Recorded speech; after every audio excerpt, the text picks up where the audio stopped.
یہ سارے ممالک حدیث میں موجود ہے کہ مسلمانوں کے ہاتھوں سے نکل جائیں گے جنہیں یہودی گریٹر اسرائیل میں شامل کرتے ہیں۔ شام سارا، عراق سارا، مصر کا ڈیلٹا جتنا علاقہ زرخیز ہے اس کا جو بھی اچھا علاقہ ہے سارا، شمالی حجاز کا علاقہ سارا، یہاں تک کہ حدیث میں تو آتا ہے کہ مدینے کے دروازوں تک پہنچ جائیں گے لیکن مدینے میں داخل نہیں ہو سکیں گے، اللہ تعالیٰ خصوصی حفاظت فرمائے گا۔ لیکن یہ کہ مدینے کے دروازے، اب مدینے سے اوپر کتنا حجاز کا علاقہ ہے، عرب کا، سعودی عرب کا، ترکی کا بھی مشرقی علاقہ جو ہے، یہ سارا موجود ہے، احادیث کے اندر موجود ہے۔ تو یہ بڑی تلخ بھٹی آنے والی ہے۔ یہ کیوں ہے سزا؟ سزا اس لیے ہے کہ ہم نے اسلام سے بے وفائی کی، سیدھی بات ہے۔ اللہ کو تو نہ ہم سے کوئی دشمنی ہے نہ ہمارے دشمنوں سے کوئی اس کی دوستی ہے، معاذ اللہ ثم معاذ اللہ۔ اس کی دوستی کہاں، کفار سے کہاں ہوگی؟ نبوکدنضر کے ہاتھوں بنی اسرائیل کو پٹوایا تھا اگر، تو کیا نبوکدنضر سے دوستی تھی اللہ کی؟ اور کیا اسرائیلیوں سے اور یہودیوں سے کوئی دشمنی تھی؟ معلوم ہوا کہ اللہ کا معاملہ جس قوم سے بھی ہے، کووننٹ ہے، وہ میثاق ہے ہمارا اللہ کے ساتھ، میثاق قرآن ہے ہمارا، ان کا میثاق تورات تھی۔ پکڑو اس کو، خذوا ما آتیناکم بقوۃ، پکڑو اس کو مضبوطی کے ساتھ جو ہم نے تمہیں دیا ہے۔ اگر اس سے بے وفائی کرو گے تو ہم سے کوئی تعلق نہیں، بلکہ تم مجرم ہوگے اصل۔ باقی لوگوں کے پاس تو کتاب ہے نہیں، شریعت ہے نہیں، دین ہے نہیں، ان کو تو پہنچانا تمہارے ذمہ تھا، تم تو ان کو کیا پہنچاتے، خود اس سے بے وفائی کر بیٹھے ہو، لہذا ساری دنیا کی گمراہی کی ذمہ داری بھی تمہارے کندھوں پر ہے۔ یہ ہے وہ جرم جس کی بنا پر سزا ملے گی، سزا کے مستحق ہیں ہم، اور ہم میں سب سے بڑھ کر عرب ہیں جن کی مادری زبان عربی ہے، جن کو صرف نحو پڑھنے کی ضرورت نہیں قرآن سمجھنے کے لیے، وہ تو از دل خیزت بر دل ریزت، براہ راست کمیونیکیشن قرآن سے ہو رہی ہے۔ وہ بے وفائی کریں تو ظاہر بات ہے مہا مجرم وہ ہیں۔ لیکن پھر غیر عرب مسلمانوں میں اس وقت روئے ارضی پر سب سے بڑی مجرم قوم 10 کروڑ مغربی پاکستانی، یہ میں ڈنکے کی چوٹ کہہ رہا ہوں اور بہت عرصے سے کہہ رہا ہوں، اس لیے کہ ہم وہ لوگ ہیں کہ جنہوں نے اسلام کے نام پر ملک بنایا۔ کوئی ملک دوسرا دنیا میں اس وقت اسلام کے نام پر نہیں بنا۔ ہم وہ لوگ ہیں، پاکستان بنانے کے لیے لاکھوں جانیں مسلمانوں کی کلمہ گوؤں کی گئیں اور ہزاروں عصمتیں لوٹیں، اور نہ معلوم کتنی مسلمان لڑکیاں اور عورتیں جو ہے رہ گئی پھر بھی ہمیشہ ہی سکھوں کے پاس، اور وہ آئی نہیں پاکستان اس اسلام کے نام پر۔ اور کیا کیا ہے ہم نے؟ 46 برس ہو گئے، اس کہاں اسلام ہوا؟ لہذا اس سے بڑی مجرم قوم عربوں کے بعد، ہم یہ کہہ سکتے ہیں ہمارا عام آدمی قرآن نہیں پڑھتا، قرآن جانتا نہیں، ٹھیک ہے، اپلی ہے کچھ نہ کچھ،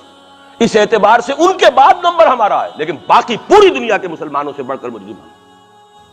اور ہم اصل میں نہ صرف یہ کہ خود اپنے حصے کے مجرم ہیں، بھارت کے مسلمانوں کا بھی سارا وبال ہماری گردن پر ہے۔ آج میں چاہتا ہوں کہ اس کو آپ اچھی طرح نوٹ کر لیں۔ بھارت کے مسلمانوں نے، جسے آپ فرض کفایہ کہتے ہیں،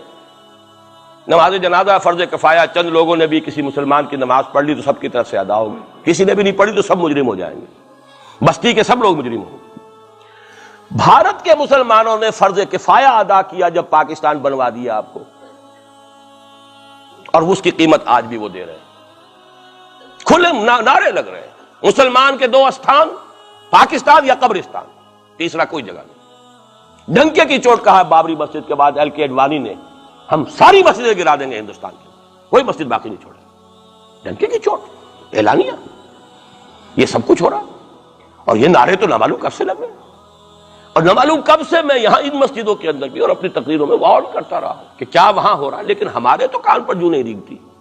ہمارے تو وہی دھندے ہیں، وہی کاروبار ہے، اپنا بزنس ہے، اس کے سارے مسئلے ہیں، اس کی اپنی بلڈنگیں ہیں، اپنی موٹریں ہیں، اپنے ٹیلی ویژن ہیں، اپنے کئی کورسز کے ڈنرز ہیں۔ اللہ خیر صلی اللہ، ہمیں بحث کیا اسلام سے؟ تو بتائیے ہم سے بڑا مجرم کون ہوگا؟ آج جو کچھ ہندوستانی مسلمان پر بیت رہی ہے اس کا جرم ہمارے کندھے پر۔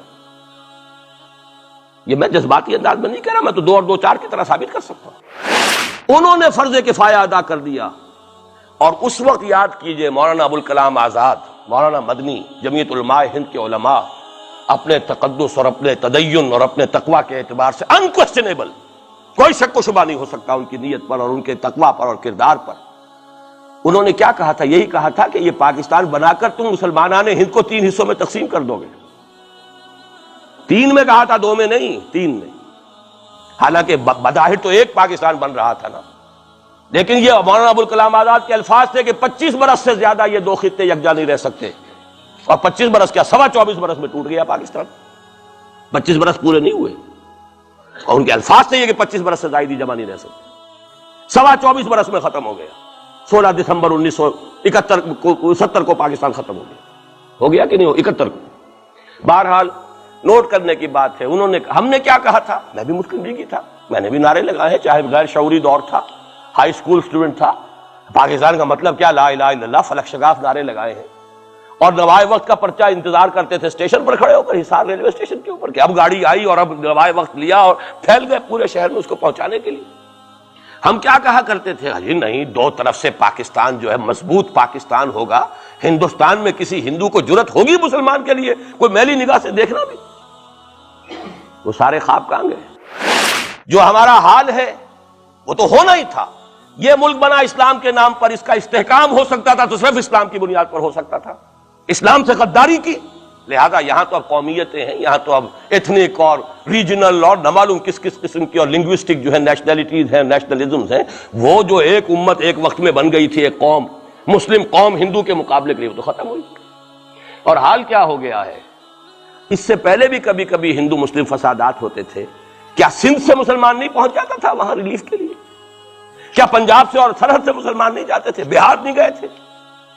کیا کانپور کی مسجد شہید ہوئی تھی 1915 میں تو پوری ہندوستان سے مسلمان نہیں پہنچ گئے؟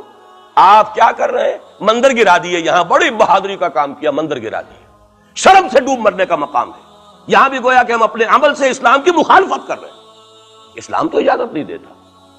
آپ کسی اور کے جرم کی سزا کسی اور شخص کو نہیں دے سکتے، ہمارے پاس تو یہ سیکریٹ ٹرسٹ ہیں، یہ لوگ ذمہ وہ اپنے آپ کو منواتے نہیں، لیکن ہمارے تصور سے، اسلام کے تصور سے ذمہ ہے، ان کی جان مال عزت آبرو، ان کی عبادت گاہوں کی حفاظت کا ذمہ ہے ہمارا، ایک بڑی بہادری کی ہے، ذرا سوچئے تو صحیح کیا دنیا نے سوچا ہوگا، اور نتیجہ کیا نکلا؟ اگر کسی درجے میں بھی بابری مسجد کی شہادت پر کوئی دنیا میں کوئی رائے عامہ ہو سکتی تھی کوئی ہندوستان کے خلاف، ختم ہو گئی، جو انہوں نے کیا 10 گنا تم نے کر لیا، تم نے ایک مسجد گرائی ہے، تم نے اتنے 100 کہتے ہیں، پتہ نہیں مجھے تو معلوم نہیں 100 گرائے کتنے گرائے ہیں، بہرحال جتنے مندر تھے تم نے گرا دیے، فرق کیا ہے؟ ایک کردار ہے تمہارا، ایک ہی تمہارا اخلاق ہے، ایک ہی تمہارا معیار ہے، کوئی فرق ہی نہیں، بلکہ وہاں تو کم سے کم یہ تو رہا ہے دنیا کی آنکھوں میں دھول ڈالنے کے لیے، کم سے کم یہ کہ فارن منسٹری جو ہے اس نے ریزائن کیا، ہم نے مان لیا جی ہم نہیں کر سکے، ہم مجبور ہیں، حالانکہ سب ان کی اجازت سے ہوا ہے، بلکہ ان کی ملی بھگت سے ہوا ہے، لیکن یہ کہ کلیان سنگھ نے فوراً استعفیٰ دے دیا، منسٹری ختم ہو گئی، پھر وہ بھارت کی مرکزی حکومت نے اور بھی پارٹیز کو بھی بین کر دیا، اور اس کے بعد یہ ہے کہ انہوں نے حکومتیں بھی 3 اور صوبوں کی توڑ دی، وہ تو سرخرو ہو گئے پوری دنیا کی جو رائے عامہ ہے، ہم اس کے سوا کیا کر سکتے ہیں؟ ہمارا ایک دستور ہے، دستور میں جو بھی صوبائی حکومت ہوتی ہے اس کی اجازت کے بغیر ہم فوج بھیج نہیں سکتے، وہاں پہ صوبائی حکومت تھی، اس نے ہمیں یقین دہانی کرائی تھی، سپریم کورٹ کو بھی یقین دہانی کرا دی تھی کہ مسجد کو کچھ نہیں ہوگا، تو ہم تو اس کے اوپر ڈیپینڈ کر رہے تھے، ہے سب جھوٹ، سب کو پتا تھا جو کچھ ہوگا، اندر خانے ملی بھگت تھی، لیکن یہ ہے کہ کم سے کم انہوں نے فیس سیونگ کے لیے ان کے پاس مواد موجود ہے، آپ کے پاس تو وہ بھی نہیں، آپ کے تو اخبارات نے لکھا ہے کہ کارپوریشنز کے ٹریکٹرز جو ہیں گئے ہیں گرانے کے لیے، اور وزراء جو ہے، ایک وزیر کا نادر پرویز کا تو نام آیا ہے، اخبار میں خبر تھی، ہم نے بھی پڑھی تھی، فوٹو بھی دیکھا تھا کہ وہ خود ہاتھ میں پھاوڑا لے کر جو ہے وہ منظر گرانے کے لیے چلے۔ یہ جو صورتحال ہے جان لیجئے، اس وقت میں آپ کو بتانا چاہتا ہوں ہندوستان کے مسلمان پر تو جو قیامت بیت رہی ہے، میں نے اپنا ایک تاثر کچھ عرصے پہلے یہاں شد بیان کیا تھا، رہا ہے میرا تاثر، اور وہ ہے اصل میں وہ لاسٹ سپر جو ہے انجیل میں جس کا تذکرہ ہے، حضرت مسیح علیہ السلام نے جو آخری کھانا رفع سماوی سے قبل کھایا ہے اس باغ میں جہاں روپوش تھے اپنے حواریین کے ساتھ، تو اس میں یہ الفاظ آئے ہیں، میں نہیں جانتا صحیح ہیں غلط ہیں، وہ ایک علیحدہ بات ہے، کہ آپ نے وہ روٹی توڑی اور کہا کھاؤ، eat and this is my flesh, یہ میرا گوشت ہے، کھاؤ، اور اس کو کہتے ہیں وائن، کوئی مشروب ہوگا جو بھی ہوگا، ڈالا کہ پیو، drink and this is my blood. میرا احساس ہمیشہ یہ رہا ہے، اس کے بعد کچھ ماند پڑ گیا، جب یہاں مسلمان نے یہاں مارا ہے اور کچلا ہے اور زندہ آگ میں جلایا، پھر بات ختم ہو گئی، میرے دل کے اوپر سے وہ احساس ختم ہو گئے۔ وہاں ہندو کے ہاتھوں جب مسلمان کے ساتھ یہ کچھ ہوتا تھا تو پھر جب میں کھانا کھاتا تھا محسوس کرتا تھا کہ میں ہندوستانی مسلمان کا گوشت کھا رہا ہوں اور ہندوستانی مسلمان کا خون پی رہا ہوں۔ یہ ہمیں عیش جو یہاں حاصل ہے، جو آرام حاصل ہے، جو ہمیں یہاں پر سہولتیں حاصل ہیں، جو معاشی اس کی کاسٹ پر ہے. اس نے آپ کو یہ ملک لے کر دیا اور آج تک اس کی قیمت ادا کر رہا ہے، اور ہم جو ہے عیش کر رہے ہیں، گل چھرے اڑا رہے ہیں. یہاں جس کے پاس 2 پیسے ہو گئے برقع اتار کے اس نے پھینک دیا. یہ معلوم ہوتا ہے کہ یہ تو مفلسی کو چھپانے کا ذریعہ تھا. 4 پیسے ہوں، اچھے کپڑے پہنے ہوئے ہوں، میک اپ صحیح کیا ہوا ہو، تو پھر برقعے کی کیا ضرورت ہے؟ اور میں نے شاید سنا ہے آپ کو، مجھ سے تو چند لڑکیوں نے یہ الفاظ کہے باقاعدہ. میں جب پریکٹس کرتا تھا لاہور میں کرشن نگر میں، تو ایک گھرانے کی، اور مجھے معلوم ہوا کہ ان کے والد انتہائی نیک تہجد گزار. کئی لڑکیاں تھیں بہنیں، ایک ہی تقریباً عمر 200 سے 1.5 سال کی. کبھی وہ آتی تھی کلینک میں میرے تو برقعے سمیت، کبھی آ رہے ہیں تو بغیر برقعے کے. میں نے پوچھا یہ کیا تماشا ہے آپ لوگوں کا، کبھی بغیر برقعے کے کبھی برقعے سمیت. صاف جواب دیا. میں ان کے الفاظ کوٹ اینڈ کوٹ میں ان کے الفاظ کوٹ کر رہا ہوں. ڈاکٹر صاحب جب ہمیں کوئی میک اپ کرنے کا، کپڑے بدلنے کا موقع نہیں ملتا تو ہم برقع پہن لیتے ہیں، اور جب ہمیں موقع ملتا پھر ہم برقع کائے کو پہنتے. تو گویا کہ اس کو چھپانے کا ذریعہ برقع ہے کہ کپڑے میلے ہیں، میک اپ نہیں کیا تو لہذا برقع پہن لیا. یہ ہے حال پاکستان میں اسلام کا جو ہم نے بنایا ہے.